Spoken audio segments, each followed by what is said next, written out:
veselība var sašūmēties katru otru, trešo dienu un nedod Dievs kaut kas notikties, un tad sports vairs nav prioritāte, tad prioritāte ir tavs paša veselība. Ir tādi faktori, kas varbūt nav labvēlīgi, ja, bet ar manu raksturu es gribu un es to daru. Dzīve ir nepārtraukta cīņa ar grūtībām un apstākļiem. Dažreiz grūtību pārvarēšanai pietrūkst tikai motivācijas. Paralimpietis Aigars Apenis atzīst, ka viņa panākumi ir iedvesmojuši vairākus mūsu tautiešus. Daudzi cilvēki veseli būdami sūkstās par dzīvi, ka ir grūti un tas sāp un nevar daudz ko izdarīt.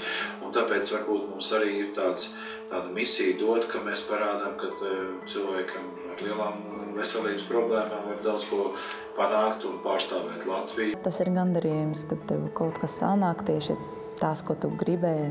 Nevis vienkārši, ka tev paveicas, jā, bet kad tu tik tiešām kaut ko pats esi sasniedzis. Latvijas paralimpiešiem sasniegt savus mērķus palīdz Paralimpiskā komiteja, kur lielākā daļa cilvēku darbojas uz brīvprātīgiem pamatiem.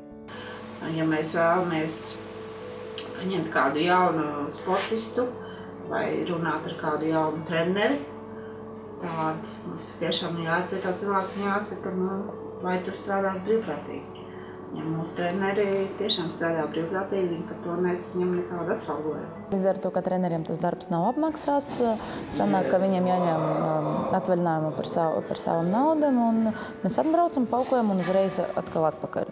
Protams, būtu vieglāk, ja kāds vienkārši sponsors atrastos, jā, bet es domāju, ka naudas visiem tik un tā nepietiks. Paralimpiskais sports sanāk nedaudz dārgāks kā parasts, teiksim, sports, jo, ja mēs tā aizdomājamies, ka parasts cilvēks pat ikdienā vienkārši aiziet uz trenažieriem vai aiziet uz baseinu, viņš aiziet uz to trenažieru zāli, kas viņam ir tuvāk mājām, vai ne?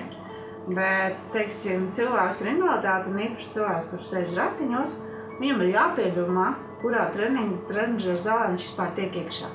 Polīna Roškova jau 2 gadus nodarbojas ar ratiņu paukošanu. Viņa uzsver, ka grūtības ir ne tikai finanšu atrašanā. Pietrūkst arī vesela paukotāja. Nav jau tikai, ka pietrūkst ratinieka, tas pats par sevi saprotams, jā, bet arī veseli puiši, cik tur 2-3 cilvēki, jā, faktiski ir tikai. Daudz nākuši, trenējušies, paiet gads, 2-3 gadi, un tad viņi saprata, no sākuma viņi domā, ka tas ir ļoti viegli. Paiet 2-3 gadi, viņi saka, tas priekš maniem ir grūti, ja?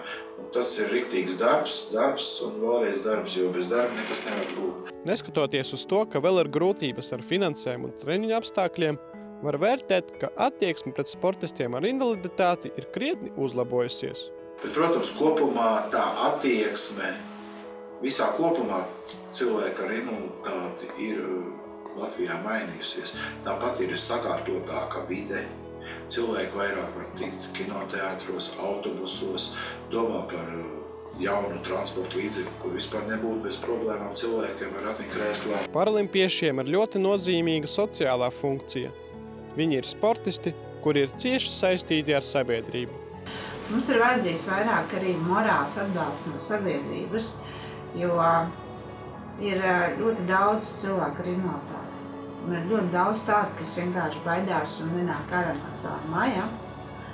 Un es zinu, ka ar sportu var cilvēkus izvilkt no mājām un parādīt viņam, ka var dzīvot arī pilnvērtīgi un normāli. Un tas nav nekas, ja tev ir kaut kas nedaudz savādāks kā citiem. Sevišķi, ja es jūtu, ka es ar kādu sportistu vai parastu cilvēku parunājos, ka viņa dzīvē grūti, un pēc tam viņš man pasaka paldies, tad es saprotu, ka es nepavēlti sāku sportot. Protams, manā situācijā, ja es esmu kļuvis par Eiropas gada cilvēku, ir piešķirt 3 zvaigžņu ordeņus, tas nozīmē, ka sabiedrība jau tos latviešu sportistus ļoti novērtē. Jebkuru cilvēku, kas iet un dara Latvijas labā, tauta ļoti mīl un novērtē.